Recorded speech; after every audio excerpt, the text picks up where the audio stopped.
technical difficulties. I'm so sorry. It's the weather. I blame Mother Nature. Okay. Hello, my name is Sarah Billiot. I'm Patrick Caleri. And I'm Frankie Valentine. And this is the workshop. Hopefully that's our last technical difficulty. I say that was, you guys missed just the most sublime introduction. It was leagues above what we just did. But It was. Hear it because I saw Frankie looking at me like she was so confused, and I was like, "What did I say?" Hang on, that wasn't the tone we were going for, Sarah. No. What the hell? What it was, little spot at the top that says recording starting in 3, 2, 1, and it goes 0, and then it starts. And it was just blinking 0 for like the longest time, the whole time you were introducing. And then after Patrick said, "I'm Patrick Caleri," then it started recording. I was like, oh. So, Happy Tuesday! Yay! Not to date the video, but Mercury is in the microwave again. Mercury, get out of there. I want to break free.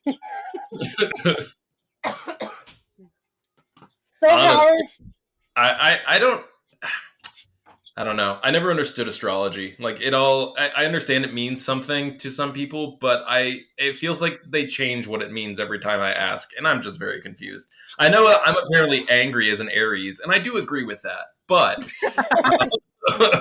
that's unrelated, I feel. How Libra of you.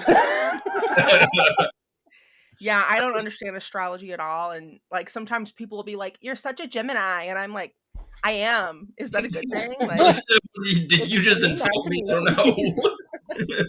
I care enough about astrology to know about Scorpios because I am an October Scorpio. But beyond that, I don't give a shit.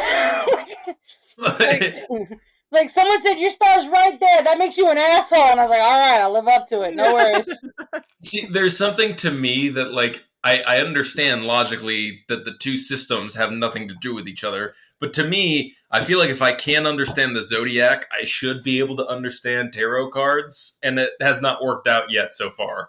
So, because I understand neither. So, if you get the 3 of Cups, that means you get to drink 3 beers. And then if you get the Death card, that means you're a lightweight. And if you get the Love card, that means you're waking up married in Vegas. So my wife does like to collect tarot cards, like the artwork and stuff, and I get it. It is, some of them are really beautiful, but she wanted to do a reading for me once just for fun. I was like, all right, whatever, let's do past, present, future. And she throws down one card, and I looked at her, I was like, okay, I know nothing about tarot, but I know the Tower is bad. And that was like, and she just looked at me like, I like tarot, I just don't like when it's behind a paywall. Like, they'll do, like, the Death, the Devil, the Swords, the Tower. I'm like, what does that mean? It's like, $15 and you'll find out. I was like, or I could just fucking be patient. Or give us your credit card information and social security number, and we'll tell you. That's my kind of tarot. You have the one thing you have to answer though. What was your favorite pet's name? Out of curiosity, like, and also the 3 you grew up on. You wouldn't happen to know your grandmother's maiden name, would you? Weirdly enough, that's the toll. Yeah. like, fucking what's his name? Rumpelstiltskin. If you can guess my name, you don't have to pay for your tarot reading. Oh, you wear a name tag, dickhead. Shit. I wonder if it's Rumpelstiltskin or if it's like Rumpel space Stillskin. Like, is his middle name like Chris? Rumpel Christopher Stillskin? Like, Christopher Rumpel. And like, why was his mother in labor for 36 hours and decided to name her little baby Rumpel? Honestly, though, that sounds completely on brand for like a Disney live action reboot. It's like young Timothy Chalamet looking guy, and his name is Jonathan Rumpels. Name for me father, I was. Rumpelstiltskin the 7th. Uh, You can do holes logic. Rumple is actually still skin spelled backwards. Severus Dumbledore Stiltskin. You were named after. You were named after the man who tortured me because he had a massive crush on my mom and she friend zoned him, and the guy that tried to kill me as a child to save wizarding kind. Looking at it is like, I don't know, man. I kind of had a fucked up childhood, and I don't know what to tell you. I just like the thought of Ginny big and pregnant. Like, my brother died during the War of Hogwarts. Could we maybe name the baby after him? And Harry's just like, absolutely not. Harry leans in, is like, there are a few people that traumatized me that I haven't honored yet, so now your dead brother comes in last. Their fourth son, Rubius Dobby Hagrid the Fourth. I don't know, throw Tonks in there. Let's do it. Some of the portraits got fucked up. This is my son, 8x10. So, we had a prompt. I'm gonna say, we can keep ribbing on that like the entire time. That would be great. So, our prompt last week, if you could indulge in anything without consequence, what would it be? I just realized it was without consequence. I gave my guy some consequences. Oh. Oh, no! So, who okay. wants... has consequences. If it's any consolations, the consequences are not for his actions. Okay, well that's better then. Okay. So who wants to go first? I'll go first. Mine's pretty short. Alrighty. So mine is called Tolerance, and I kind of went like a little abstract with this. So, like, whenever I think of like indulging in something, obviously it's like kind of being gluttonous about it. And so I did bring that aspect into it, but what I was trying to go for was more of like trying to build up your tolerance to something. And one of my biggest pet peeves that will literally send me into like an irate territory. Like I will think of murdering people. I'm not even kidding. I'm kidding. I'm kidding. After I think it was last week's story. No, the one where the mom skins the son's wife. Maybe you shouldn't say it makes you. For legal reasons, that is a joke. But one of my biggest pet peeves is like people chewing with their mouth open and like the mouth noises. I can't take it. I will leave the room. Otherwise, I will have very dark thoughts. So that is kind of what I tailored it off of. I think I followed the prompt. So we'll see. Okay. It's titled Tolerance. His face burns red, eyes streaming as juice dribbles through the curls of his beard. He grips the edge of the table until his knuckles pale. He takes another bite, the pepper's skin blistering and popping inside of his mouth. Seeds spit against the back of his throat. He coughs, gasps, wipes his nose, snot smearing between his trembling fingers. He swallows, a lump scraping down his throat, and he shovels another one in. This one's short, wrinkly, and fat, just like him. Its flesh bursts between his teeth, spewing red saliva that slicks his beard. Seeds rocket from his open mouth, pale dots against his hot skin. He spits. A pink, seedy froth puddles at his feet.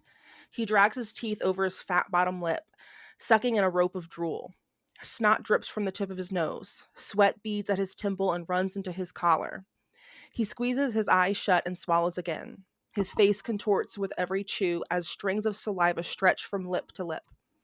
He breathes heavily through his nose as his reddened teeth mash the pepper into a dark, spicy paste that coats his tongue. Eyes squeezed shut and brows knotted into one, a hiss escapes his running nose. He feels around the table for the next pepper. This one, long, thin, and shining under the fluorescent light, snaps between his stained teeth, its pungent, vinegary heat spraying toward his eyes. He chews maniacally with his mouth open, lips slack, tongue dragging, slick and slow through the pulp. The sound is obscene. He churns the pepper like butter in his mouth, pasting to every surface of his mouth before forcing it to the back of his thick throat.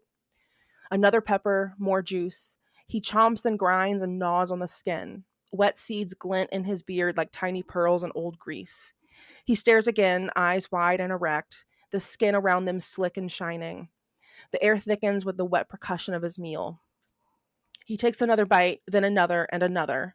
White-knuckled, he clings to the table and the chair groans beneath him. His empty plate gleams with red oil, streaked and slick like a bleeding wound. He chews and chews, the sound filling the room, each noise folding into the next until it's all one self-devouring, endless, wet rhythm. Nice. I say that was. I say this in a very complimentary way. That was thoroughly unpleasant. So, anyways, where we left off, Sarah. Yes, that was very unpleasant. As I was saying it over the break, it was.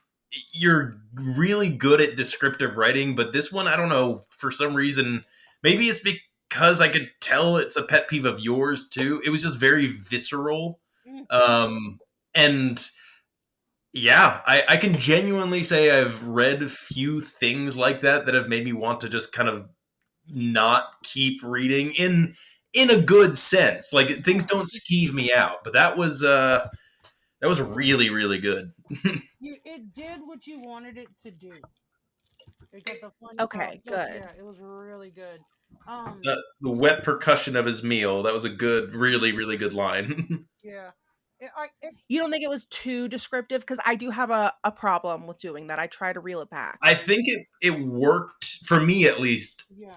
That's the only way this piece works as well as it does. It has to be that over the top. It has to be that, again, visceral. I think you really, really nailed it. I would not take any of that detail out. You did really good.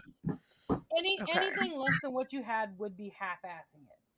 Because what you want is for your reader to be grossed out with this kind of thing, and it fucking works. Okay, and not in a bad way whatsoever. It's no. I mean, I'm very jealous of some of the descriptions you have in there, but makes me not want to eat peppers for a while. Okay. Really quick, I don't know if this is the same for you, Patrick, but Frankie, you are very low. Yeah. Like you're lower than you usually are. Oh no! Oh, I see it. What do I do? Wait! Oh wait! Crap! See what am I? It's using my built-in mic. That's why. No, you can only use your built-in mic if you buy a $800 refurbished gaming laptop. I wouldn't recommend it. No, that's not what I wanted. And it won't let me change it. The only way I can change it is if we stop and then come back again. Do you want to do that? Your call.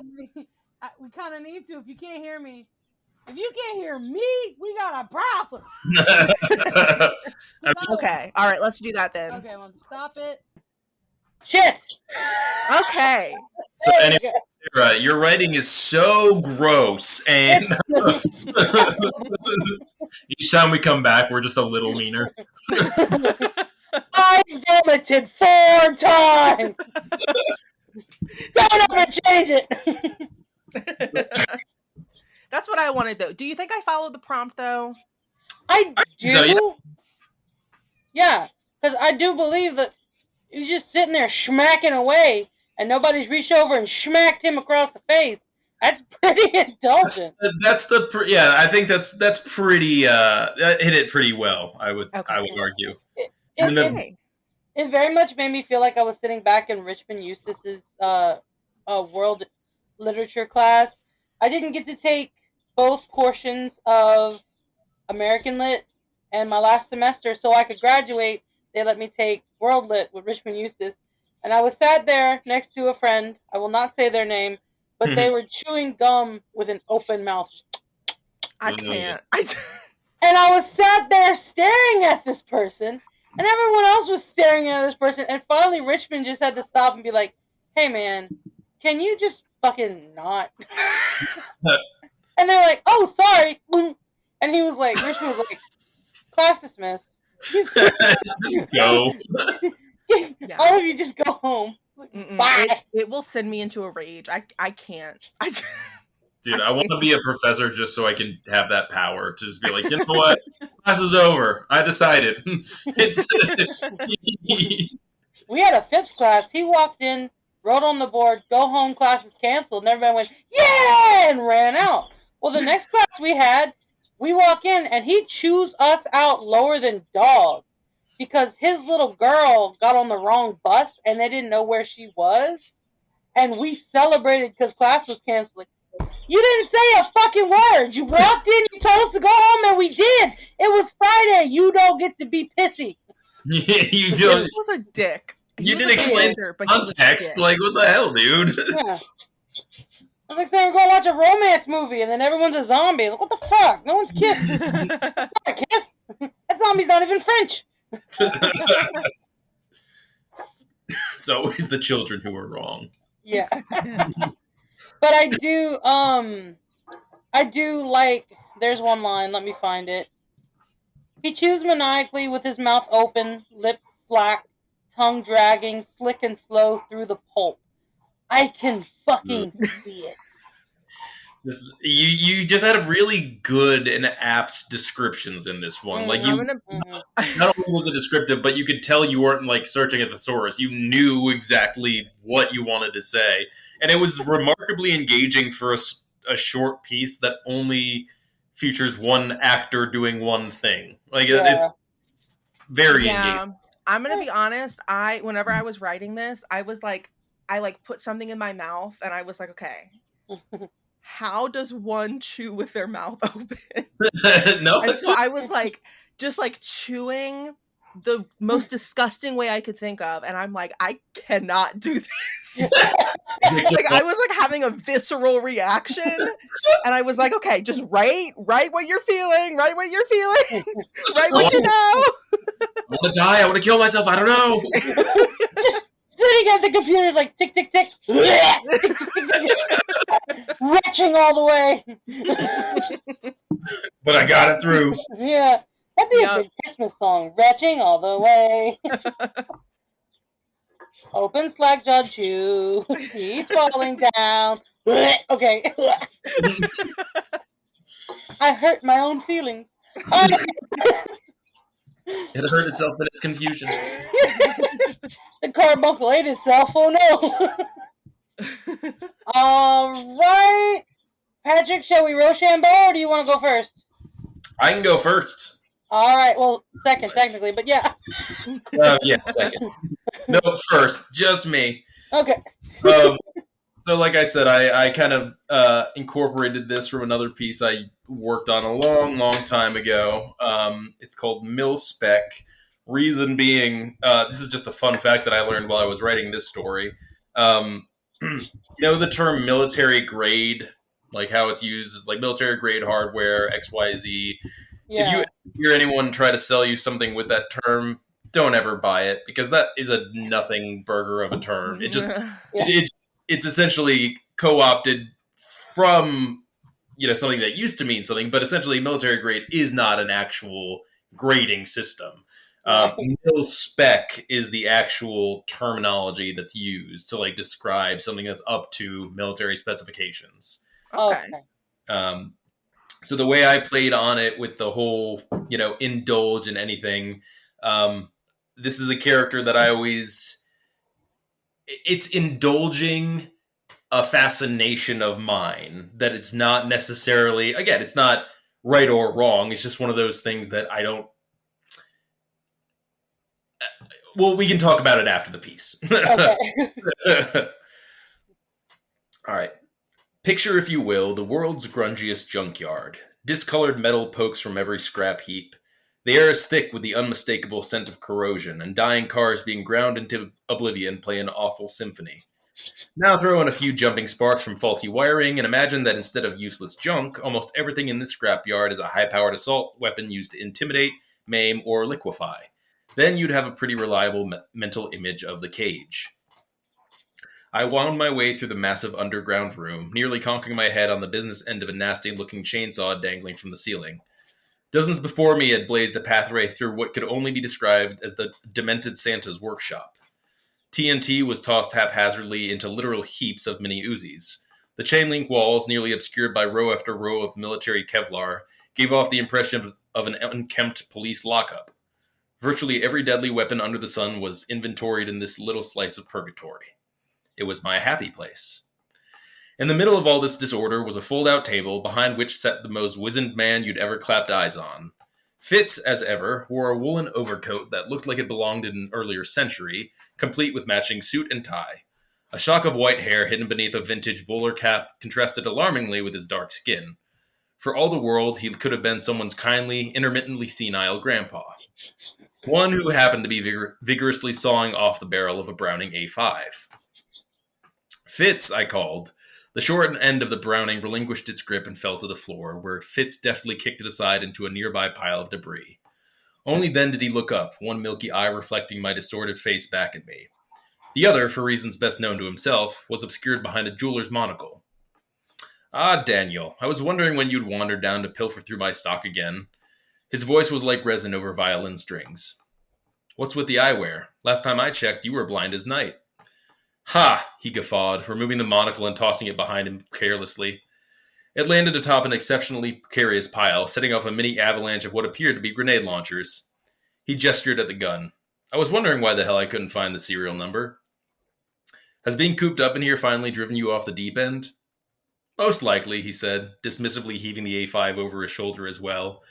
I jumped when the gun misfired upon impact, spewing metal into the ceiling. To what do I owe the pleasure? Alex sent me, I sneezed, dust tickling my nose. He said you'd help me gear up for the blitz. Should have guessed. I've had people in and out all day. Let's see what we have left here for you. Fitz hobbled out from behind the table, leaning heavily on his makeshift cane, a long metal rod with a gear shift for the head. Spry for his age, he scurried behind another looming pile of weaponry. The flickering fluorescence gave everything alien, angular edges. I could have been in the middle of an otherworldly boneyard, the heaps of weapons surrounding me, remnants of some long-dead monstrosity. Bits of the geezer's mutterings wafted back to me. M16A2. 3-round burst, launcher attachment, modified triangular grip. Too big for you. I saw the rejected rifle sail through the air and winced as another spray of bullets shattered into the ceiling. Fitz wandered back into view, passing me and making his way closer to the cage's entrance. After patting a smaller pile of Bowie knives for a moment, he fearlessly thrust his hand into the mass, tongue sticking out in concentration. 2 seconds later, he withdrew a dark, compact firearm. Bison 2, U-notch rear sights with a detachable sound suppressor and a helical feed magazine. Good gun. How Fitz, in his old age and with the added impediment of blindness, managed to find anything in the cage was beyond me. I'd tried mapping out the area once, only to admit defeat after nearly being squashed beneath a minigun. I even come up with a theory that the guns came to life at evening, a la Night at the Museum, and moved around during their wacky adventures. I wasn't allowed near the NyQuil for a little while after sharing that. We'd all just kind of accepted that the old man was a savant when it came to the arsenal, a permanent fixture to 15 as the termites. Alex said he held Fitz in higher regard than any man he knew, and wild though he may be, the old man was the closest any of us had to a grandpa, which also meant that we had to put up with him when he did grandfatherly things, like recording every episode of Jeopardy and wandering around with his robe a little too open. All right, we can call it there. That's pretty much the gist of the indulging section. So yeah, that was a piece from like an earlier piece that I try to retrofit with the kind of the indulging being the description of all the weaponry and whatnot. Very interesting. Yes. I'm trying to find him, but there is not a picture or a character name. Oh, is that it? Hold on. Yeah, that's him. Okay, this I don't know if I can get it to you. Let's see. Can I save it? No. Crap. Oh yeah, save as. I need you to see. I need you to see this character. Oh, I won't go through. Oh, I'll send it in the Discord. Um, there is a character from the movie Mortal Engines that just really looks it. Upload a file. There we go. When you were reading him, like with the oh god, when you were reading what he looked like, this character doesn't look exactly like him, but it's plenty close enough. Close enough. It won't download. I'll show you later, but the the description of him sawing off the shotgun, and it was very descriptive in that I could see it in my head without a lot of, and there's a this over here and a that over there and a ha ha ha ha ha, that kind of thing, you know. It and was also really, like, sorry to cut you off. no, you're good. Also, like not knowing anything about anything when it comes to weaponry, military, any of that. Like, I think that your descriptions did a pretty good job of like describing them in a way that I could tell that it like you were indulging in it. Like the author was indulging in it. And I think that's like Mm-hmm. that's such an interesting take. And I know you Yeah. kind of explained that at the beginning, but like it definitely came through your writing. Like you are the one doing the indulging. Yeah, for sure. Like it's something. It's my own interest, and again, it's weird because I'm not a gun guy. I'm just someone that I like machinery, and unfortunately, with guns, you can't necessarily admire them without also, remembering what they're for. It's like, oh wow, Right. this thing is so well designed to do what? Well, but but also, yeah. Okay. I was able to send it to the Discord. That's the little guy that popped into my head. Yeah, I can see that. Yeah, that makes sense. I don't know why I thought that guy was blind in one eye, but I do remember the big part of his glasses looking like a monocle. So yeah, but no, it was descriptive in a way that was not like, here's every single thing you're ever gonna need to know ever. You trust your readers and it comes through. I really like that. Because let me tell you something, the crap I come up with in my head, it's not necessarily going to match all that descriptive writing. First time I read Twilight, do you know who I imagined as Edward Cullen instead of Cedric Diggory as Edward Cullen? I imagined, you know the movie Queen of the Damned, the Vampire Lestat movie. Mm-hmm. I imagined Lestat in his see-through T-shirt as a teenager in high school, crushing on the girl from Cake Eaters. Like, oh, like kind of wish I'd seen that version of Twilight now. Yeah. Hey, all my Delulus are a lot more fun than whatever they came up with. But no, I really enjoyed your descriptiveness where it wasn't overly descriptive. You're definitely not a Zane Grey. Definitely. Yeah, I think you always do a good job with that too. Like, yeah, I feel like your writing is never under descripted and it's never overly descriptive. Like it's always just right, and it's always about something I have no idea about. So but see that's the beauty of it, is that as long as everyone knows nothing about it, it can always sound right. But it also does it in a way where I don't feel stupid. Yes. That's which good. is difficult. I hate that when you read something and then like, you probably won't understand this, but here's a bunch of details that we're never gonna talk about again, just so you feel a little less adequate to read this book. Please give me your money. Yeah, I think for a long time I struggled with over description, and going through like the first thing of any length that I really wrote and cutting out about 20,000 to 30,000 words once, that did a lot for me moving forward because I'm like, we're back and you can't stop us. Unless you cut off the internet again, then we're uber fucked. Alright. Well, I guess that means it's my turn, and then it'll shut off again, and then we'll talk some more. And I'm not entirely sure how long this is going to be. So far, we've only done a half hour, so it's fine. It's whatever. Okay. Yeah. Well, mine's pretty short this week. Mine is called The Million Calorie Man. Okay. Because when I think indulgence, I think of overeating. Because it's my pastime. And mine's in first person. So. I wipe the Cheeto dust from my lips, brush the crumbs from my paper shirt, lovingly provided by Image Inari Co., and held my hands out like a magician.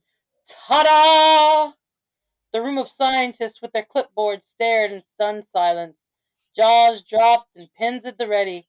They looked from me to each other, then feverishly began scribbling onto their sheets. Dr. Todd Balder, the lead scientist, an eccentric spender of the government's money, walked over and clapped me on the back. As you can see, Mr. Lightfoot here has not changed in the slightest. His metabolism runs at the speed of light, and in 10 minutes he will need to eat again. Isn't that right, Geordie? I nodded and grinned, chips still in my teeth. Yes, little Geordie here is a wonder. He has downed the entirety of 3 family-sized lasagnas, chicken parm, and 2 cheesecakes every night for supper, then polished off a gallon of Rocky Road ice cream every night before he sleeps. A timid woman on the end raised her hand, then adjusted her glasses as she checked her notes. Excuse me, but how do you handle his metabolism while he is sleeping? Excellent question. We come in every hour on the hour with a snack. Nothing too heavy so he doesn't get heartburn. Maybe a couple of cheese pizzas or a few craving boxes from Taco Bell. A man raised his hand this time. Does the Taco Bell affect him like it affects the rest of us? I took that question. I've not had a bout of diarrhea since the experiment started. I've also never been constipated nor vomited. Not only can I literally eat everything I've ever wanted to eat, but the drug also cured my allergies. I walked over to the ever-ready taco bar and picked up a handful of black olives.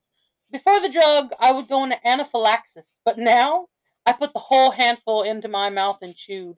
I spoke around the large bite. I'm fit as a fiddle. Everyone nodded and made more notes. Dr. Todd winked at me as he ushered the other scientists out and on to the next room to see Holly, the girl who can run as long and as far as she wants and never gets tired. She wasn't super fast, but her stamina was unbelievable. I laid on my cot thinking about what I was going to eat next. I'd never had tapas before. I heard the word, but never had it. I was thinking of what it could have been when the door to my room creaked open. Miss Tilly was a sweet older lady who was tasked with taking care of our mental needs, sort of like a makeshift grandmother. She shuffled in with my meds and a large glass of water and set it on the table. Hello, Geordie. You all right? I sat up and took the pill from the little container. It looked different, but it had changed in the past, so I thought nothing of it. I downed it with the water. I'm good, Mrs. Tilly. How are you today? She waved her hand at me. Oh, just getting older. They told me to take your order for supper. What'll it be, love? I thought for a bit, then figured, why the hell not? Let's go with tapas. I sat in bed, clutching my stomach. My head hurt and I was sweating through my clothes. I wanted to vomit, shit, and die. The door opened and one of the nurses came in with my nighttime snack. She flicked on the light, dropped the tray, and ran. Next thing I knew, I was on a stretcher, then I was in surgery. The sunlight peeked through the window and hit me in the face. I looked down at the nurse changing my bandages. Long zippers zigzagged over my abdomen. What happened? The nurse was sweet. Her smile was kind and warm like my mom's used to be. She finished taping down the gauze over the incision and patted my arm. Welcome back, Geordie. Your stomach shrank rapidly and burst around the food you had eaten that day.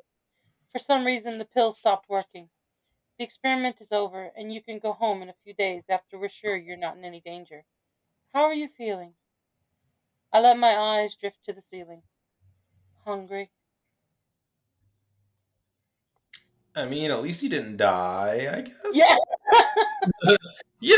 That's a better. Your stomach shrank rapidly and burst around the food you had eaten that day. He didn't die. He didn't die according to the text. He's still fine. Yes. I'm gonna choose to believe everything worked out. You can go home in a few days. You never know. He might make it. What do you mean you gave him consequences? I would love to have just like my stomach burst and then the doctors be like, "You're fine though. You just go home. You'll go back to normal." It's that you never heard of covering your ass? a real extreme form of dieting where they're like, we're gonna scare you straight, so you don't actually. They just make you believe this all happened. Dude, that would be. Oh my gosh, that would be such an insane story. Like, imagine being afraid to eat because the last time you ate, your stomach exploded. I like the description of the the display to all the scientists and whatnot. That was a fun kind of more lighthearted, obviously, than the latter half. But I kind of liked how it was just very genuine how excited he is about this, and there's something of like it's not exactly Terry Pratchett or anything like that, but I like your dryness to your humor sometimes in those descriptive bits where just the way the characters are speaking and you can tell it's somewhat like I've not had a bout of diarrhea or I've not vomited since I started. That was just it's a fun way of phrasing those interactions. Yeah, I feel like you do comedy so well, and I know that you did you used to do stand-up? No. Yeah, no. You said that you would never do stand-up. Yeah, I'm not funny on purpose. Okay. Yeah. So I have tripped and fell into every punchline I've ever made. As long as I've known you, though, like you've always just been funny, and I wish that I could like trip and fall into a joke, but I have to think so hard about the joke and then it's not funny anymore. And I feel like that's how it is in my writing too. Like I can't be funny because then I have to think about it and then it's not funny anymore. I just trip and I'm like, that's because you're too close to the problem. You have to practice disassociating. It works wonderfully. As soon as you can separate your consciousness from your body, you're there. Yeah. What's so hard? Meditation. Once your brain's empty, everything's hilarious. It's fine.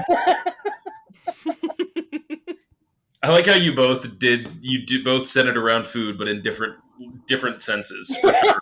Like, I'm not. Whenever I think of indulgence, like that's where my mind goes to. But then I was like, okay, I don't want to do the whole like, someone with an eating disorder is indulging in, cake or whatever. Like, I feel like that's so cliche. And so I wanted to take it in a different route. And I feel like Frankie did that too. Like you both have it's interesting because both are not a great association at the end, but for very different reasons. Different reasons. And both take such different routes to get there. But it's and then there's Patrick who's like, I like guns. Yes, you want to buy some guns. It's like, hey, also we should have gun control, and guns don't solve problems, but they're so cool too. I don't know, man. Guns don't kill people. Curiosity does. Gun control, and they're like, what about those 50 swords you have in your basement? I'm like, don't worry about those. That's fine. Yeah. Those aren't guns. You can't shoot. Close you gotta be to kill some motherfucker with a katana. And you gotta be fucking patient too, because you gotta first do your anime entrance, like if you're still there when the guy with the katana is done dancing with it, you deserve to die. With my mole ninja shit, I could maybe threaten one municipality, but I feel like that's it, and that's a small. I could desperately upset a one-man potato booth. Like, he's just like, "Hey, want a baked potato man? Yeah!" He's like, "Ah!" And then it's over. I could become a real nuisance at the old folks' home. Right. I could fuck up a motherfucker in a coma just. Just trying to get the damn sword out of my pocket, like, "Don't you go anywhere." And he's just like. I will say though, I'm just gonna say, I think a lot of problems in our society would be solved if men could wear capes again, because there's so much customization that comes with a cape. Like, you feel like you can't be unique enough. Here's a cape for all seasons, or like a sword. They don't even have to be sharp. We can have them blunt, but like the scabbard, there are so many different styles you can do. It'd be so fun. And the best thing about the cape, if you have a wardrobe malfunction, you're covered. You're good. Bring back the long traveling cloaks. Are you kidding me? Like, how comfortable. It's like, I don't need a tent. I have my tent around me. Yeah. Like, oh no, did I eat too much tapas and shit my pants? Who's to know? Who's to know? Yeah. Meanwhile, there's a guy next to you on the subway like, what the fuck? Was that my stomach exploded. Bleeding, sir. I'll be fine if you guys don't mind me. While Sarah's guy is just chewing on the other end. I remember that experiment. I think actually I would be on that subway. I would be in the middle of them and I would kill myself. I feel like the sword. I feel like Sarah's character had a better chance of their gut exploding based on their fucking eating peppers with his mouth open, and his wife can jump the table and kick his ass. I would. Sarah, you gotta tell me, he's single, right? Well, there was no one else in the story, so. Okay. Sir, this is a Wendy's and we don't sell peppers. Alright, give me one of them potatoes. We just ran out, sir. We remember you from last week, and we are out of potatoes. Our potato dealer got killed by a fat bitch with a katana in the middle of a mall. I do feel like, though, the three of us would do good on the prairie. Like, you've got the gun knowledge, Patrick, so you could kill the animals. I know how to skin them. And Sarah will be there, too. Sarah's got plenty. I'm sure Sarah's got... You know what? I bet Sarah can cook better than we can. Oh, yeah, probably. I can cook. Hey, there you go. So, as long as I don't have to skin the food or kill the food, I'm fine. I was going to say, but if the Oregon Trail taught me anything, we all die of dysentery before we get there, so... Not me, I'm on a special diet from the government. I'm good till my tummy pops. Right! Ain't that the truth? Ain't that just life? And one of you fuckers better be good at surgery, because we got a real problem. I'm good at figuring shit out. We'll put it that way. Yeah. You'll either get better or you won't have to worry about it for long. That should be like scalpel, pulls out a katana. I'll be like, what's the... This is scalpel and it's a full fucking sword. If you hold it basement. We don't have anything to sword back up with. Hand me that glue stick. I made it out of our lame horse. This whole prairie thing has just become a foxy shambles. You said 12 swords was a stupid idea.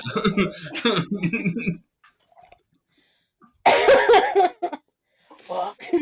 But yeah, I was really proud of this one. I liked it. It's really good. I liked it. I enjoyed it a lot. I like the name Jordy. Really I don't know why, but I like Jordy. The name Jordy a lot. I stole it. It's all right. All names are stolen. Oh yeah. Yeah, that's true. Even old New York was once New Amsterdam. I don't know what that has to do with the press fake, but there you go. There's some lyrics for you. Some musical knowledge. It's because the Dutch just don't fight enough for anything. I'm just kidding. Sorry. That was... You're gonna offend our Dutch listeners, Patrick. I was gonna. Oh no! Damn it! 90% of our listeners are Germans. Shit. Our demographic is whoever stumbles upon us. Hey guys, welcome. Whoever's Spotify algorithm just shunted them to this. You like shitty music? Have a shitty podcast. What's up? This week's podcast brought to you in 4 fucking parts. You better knock on wood before it ends again. Yeah. Me sitting there putting the 8th part together, I'm gonna fucking scream. By me. Tonight's episode brought to you by Elmer's. Well, we've got the Halloween theme, or the scary theme, next episode. Yes, our prompt for next week is horror story. Right, a special piece for Halloween. Something scary, silly, or somewhere in between. This year's theme is For the First Time. Ooh, spoopy. Ooh, spoopy. It's so spoopy. For the first time. I'm excited because I feel like with scary stories or horror or thrillers, like you can go so many different ways with it because it's all based on like human like psyche and human emotion, and you can extract so many different emotions and reactions by just like using your words, like using certain repetition or like holding back some things, or using a bunch of descriptions like I did this week. Like I feel like next week's batch of writing is going to be lit, as the kids would say. Lit Arary. Oh, all right, I'm calling it there. Hey, come in some slack. I teach 115 teenagers a day. That's fair. You are stronger than I. Sometimes I wake up in a cold sweat going, don't say skibbity. No, is that still going on? Over the 6-7 though? Like I don't even understand what 6-7 means. Some of my kids told me that it is like there's a basketball player and that's his number. Someone on TikTok says it means they're calling you a hoe. I choose to appreciate my students for going the wholesome way and telling me that it's a guy's basketball number, and we all love number 67 in my class. It's fine. As long as they're not calling me a hoe. Because if you are, then I'm going to have to teach you a lesson. But I'm calling mom. Freedom of speech. Your child called me a hoe, and the moms would be like, are you a hoe? No! I mean, at a certain point, okay. I say this as someone that was a shitty 16, 17, 18-year-old kid. When you're 17 and 18 and you think you're a grown-ass man, okay, you want to start acting like that, you go meet your gym teacher outside. Let him kick your ass once, and then you're like... I hate to say that, but some kids, the only time they're going to learn a lesson is when they get humbled. Like, we have three football coaches on our staff who possess Super Bowl rings. We have 3 former American football players, and I want to say a hockey player, but don't quote me on that. But like. Go ahead, square up, kiddo. See what happens. Tell me how that gym floor tastes. It's funny because it's this false bravado that comes from the knowledge that like, oh, they can't touch me. It's like the moment they do, oh, you're done. We have an actually really, really good bunch this year. We have had some fights. I mean, you're going to. There's been arguments since there's been 2 people. It's like, hey, you're not me. So, it's under. Yeah. Like, what the hell? Why you don't think like me? I mean, I'm Catholic. The first thing we learn, we ate an apple, and then our son killed our other son. It's like very confusing. You just have to hate themselves and everyone else. That's kind of just. So I mean, but this year's group of kids is from when I started teaching in 2001. This group is completely different, and That's good. It's only been 5 years. 2021. I was about to say what? Yeah. 2001. I was 11. I was the skibbity. It's me. The skibbity is me. I do miss when memes lasted longer than 3 TikToks, though. I know, like the cycling. Although we still did go through memes pretty quickly. I really liked they crave that mineral meme. Yeah. That was around for like all of one New Year's. Wait, crave that mineral? It was like goats sitting on the side of mountains, and they were just licking salt, and they craved that mineral was the meme. Oh, okay, yes. I miss Bad News Brian. Do you remember that one? Deep cut. Yeah, ask Mandy to the prom, shits his pants. That was my fave. But yeah, I'm actually kind of nervous about next week's prompt, about writing horror, because I never objectively write horror. Like, the one time I sat down and tried to write a horror story, it actually did turn into one of my novels, and I am currently working on it. But it was 2 brothers, and they practice witchcraft, and the younger brother gets enough of the older brother, ties him to a table, and cuts his legs off. Okay. And that brother actually gets free from the table and crawls up the stairs, and I let a friend read it. It was actually Frank, the guy that listens to us. He said, Frankie, you know my favorite part of that story? I said, what's that? He said, when that dude hopped up on them knobs and run up them stairs. Like, that's not what happened. Did you read it? Honestly, that should be what happens now. I don't know what's scarier, the fact his feet got cut off or that he was running on the stumps. If you saw someone running on their stumps, like past you down the street, you'd do a double take. That's pretty horrific. Could you just imagine hiding in a fucking closet and hearing coming down the hallway? It's the Squish Man! Be quiet! Gotta have some really good balance on those stumps. Really not bow-legged. Oh my god. The amount of pain that man would be. I mean, I think it was pretty decent of the younger brother to make an even cut so he would balance, you know? Quite.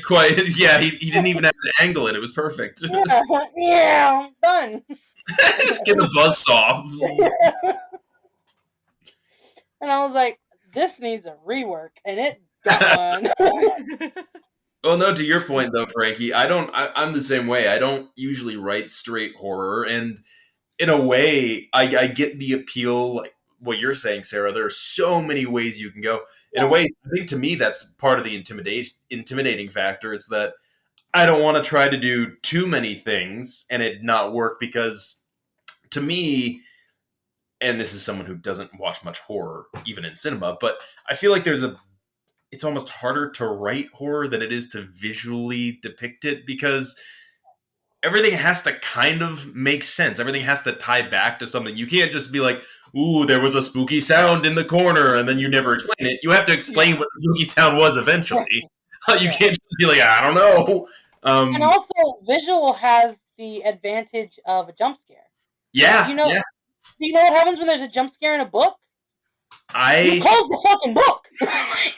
I hate jump scares in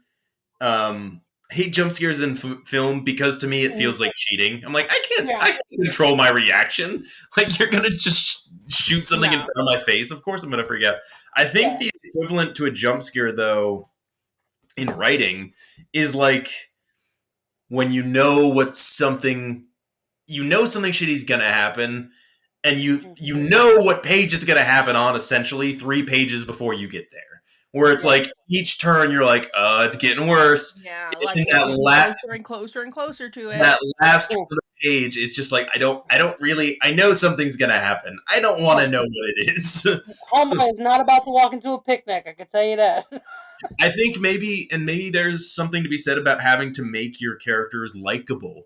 Because, I mean, in a horror film, kind of the cliche is you don't like any of the characters because you know they're gonna die. I feel like in a book you have to have some kind of incentive for somebody to be invested. Otherwise, they would just watch like a slasher film. Yeah. I think that's why archetypes exist, though, in horror. Because if you don't give a shit about the characters, you're starting to root for the dead guy with the chainsaw, you know? Like, which could work, but still, you want some kind of leverage on your characters, on your reader. Yeah. Like, you want to give them someone to root for other than the guy who, is following. This girl's running and he's taking 2 steps at a time and fucking catching up with her. Like, all right. The killer that never moves faster than a trot and somehow catches up with a vehicle. Yeah. I mean, that one story that I wrote with like the mama's boy like wearing the skin, that was literally the first story that I wrote that I guess could be classified as horror. I don't even know if it would be, but body horror, yeah, like that was the first time I did that, and it was like such an easy write for me. But I think it's because I have such a disdain for mama's boys and boy moms. Like, such a disdain for them. So it was very easy to just like tap into that. I think you guys are gonna have to describe to me like what exactly, because I've heard that term used, boy mom, before, but like I feel like after the podcast you're gonna have to lay out for me what the. Oh no, buddy, I'll do it now. Oh yeah. There is 2 versions of boy mom though. Okay. Yes. So whenever I found out I was having a boy, I was like, I did not grow up with boys. I have all sisters. So I was a little intimidated because we're awful sometimes. I was just like, what am I going to do? And then there's all of these quote unquote boy moms that I'm like, is that how it's supposed to be? Because I know that I cannot do that. Like, I do not have the emotional capacity to do that. No. Am I going to be a bad mom? But like, the stereotypical boy mom is the type of mom that is the boy's first love.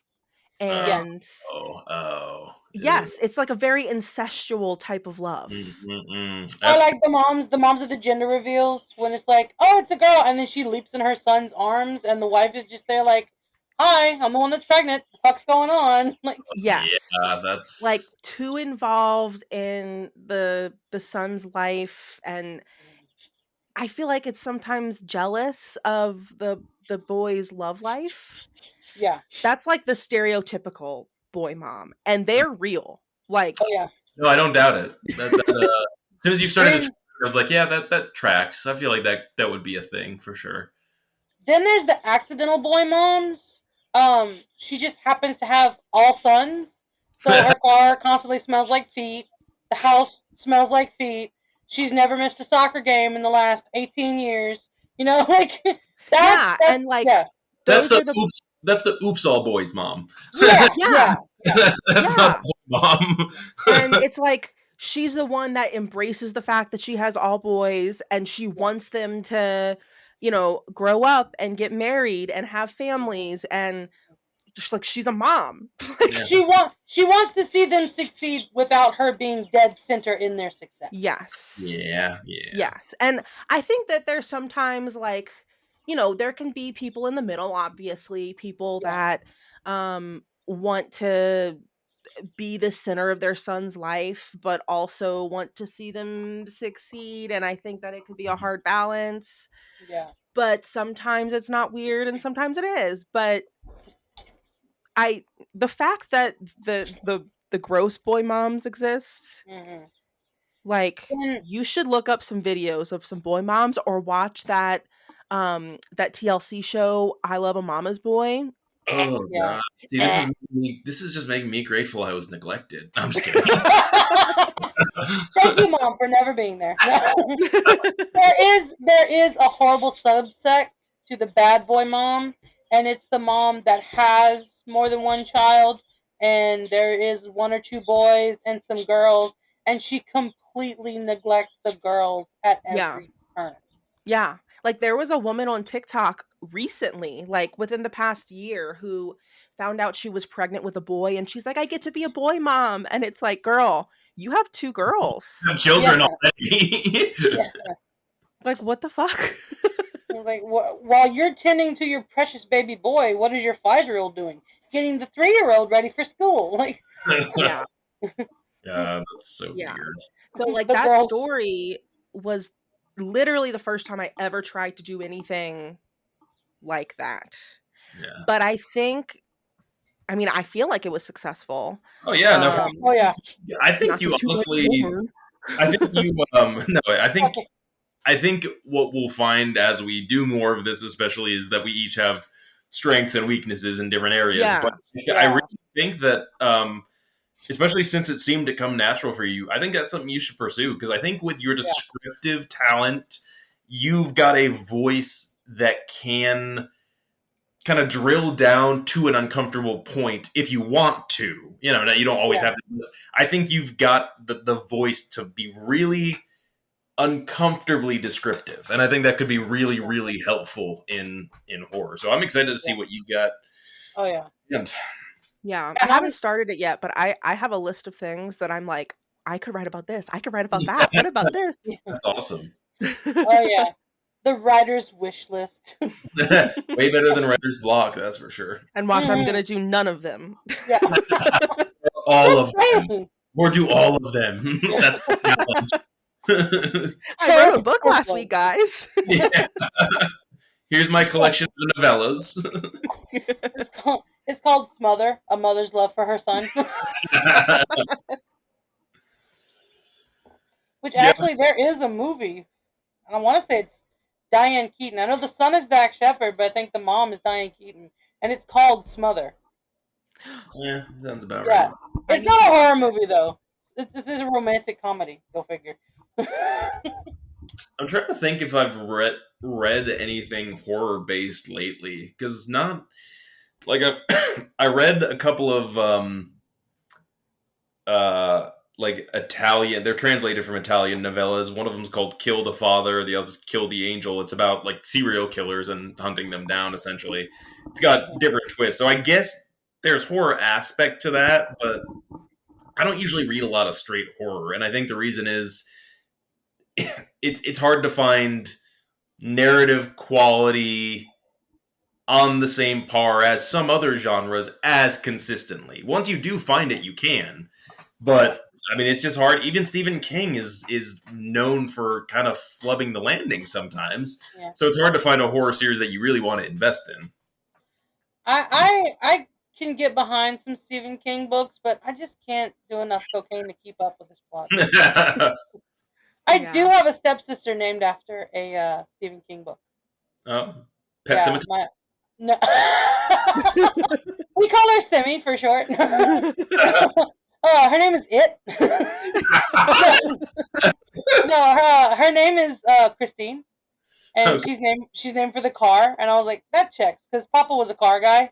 He loved engines and stuff, and he was also a woodworker. So she came really close to being called Lumberjack. Oh wait, it's a girl, Lumberjackie. Lumberjackie, oh my god. Lumberjacklin. We call her Lum for short. Lum. Good old Lum. Lum Semi. Well, guys, I think in a roundabout sort of way, we've hit the hour mark. I don't know if we hit our hour and 8, because there are 8 different freaking recordings. Hey, you can add some dead time to get us there if we're not. I'll sing us a little theme song, like dee dee dee dee dee dee dee. I gotta go to the old Rooster Teeth videos and borrow their technical difficulty screen. They're not using it; they're out of business. Yeah, I was just gonna say that we've got our own little intro song, and it's just obviously Freebird, but we don't acknowledge it. Like, I recorded this. I think we could do it, but I'd have to play it on a kazoo so we wouldn't get copyrighted. All right, get to it. By next week, I want to see it. Our closing song is Simple Man. Welcome back to Leonard Skinner story time. All right. So it's the first time Halloween podcast or theme is next. Yeah, our theme is for the first time. Be as silly or as scary as you want. If the story gets too scary, feel free to stick it in the freezer. That's what I do. I learned that from Friends. When Joey reads The Shining, when it gets too scary, he just puts the book in the freezer. My favorite part of that episode, though, is right at the end.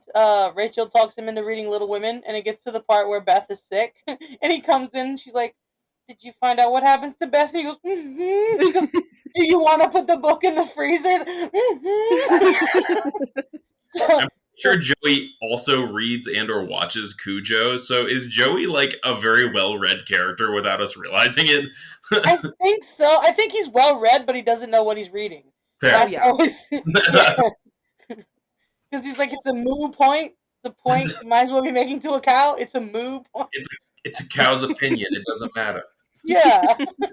A moo point. I've used that in front of my students, and they have no idea what I'm saying. Yeah, Kaylin watches a lot of Friends. So. All right, guys. This concludes episode 14. We are officially halfway to season 1. Yay! I can't believe I initially wanted us to stop at 10 episodes. Ridiculous. That's crazy. You were just like, I'm not sure I'm going to like these people much anymore. You mean I gotta visit with these son of a bitches 1 hour a week? Come on, man! I think it's, 10's good.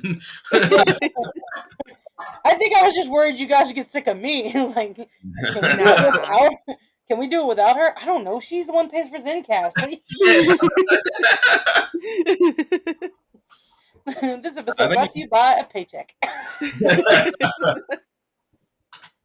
And again, we are on Spotify now. Hey, ho, ho, look at us go. You can listen to our dulcet tones on YouTube. We will be putting things on TikTok fairly soon. And if you want to join the discussion, hop on over to our Discord. Everything is linked down below. Also, we're working on an Instagram. Yes, and a Substack. Eventually. Yes, and a Substack. Oh, we're going to have so many things. So many things. Sick of us. Me specifically. I love annoying people who know they're annoying. It's like, yes, this is my person. And like, if they apologize, sorry, I'm so annoying. No, please be authentic. No, this is me you're talking about. Yeah. It's fine. You can just gibble gabble in the corner while I nap. All right, y'all have a wonderful week. Have a great week. Bye. Bye. I'll be older next week. Whoa. Yeah, it's Frankie's birthday week. I'll finally be 21 and get to taste alcohol. Bye. Bye. Yeah.